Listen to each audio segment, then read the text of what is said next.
yung reaction talaga ni Julia Barreto after nang mapanood nila ang kanilang black screening. Grabe.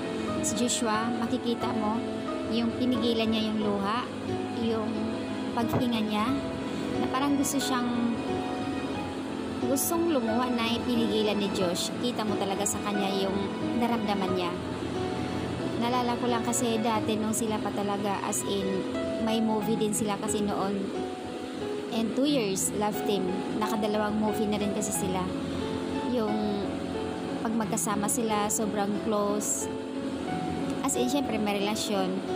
Tapos, kunting gamebot lang, ang sweet, kung ano-anong mga pwede nilang gawin. Pero ngayon, kita mo sa kanila, as in, napaka-behave nila. Matured na talaga sila, very professional. Makikita mo sa kanila na alam nila na may partner sila sa isa't isa, pero syempre deep inside, grabe. Yung pagpigil ni Josh ng luha niya. Great actors and actress. Should watch this on August 14, sure ako, grabe. Simple sila, magaling magdala sa mga eksena nila. Dati pa naman talaga si Julia din magaling na. And of course, lalo na si Josh.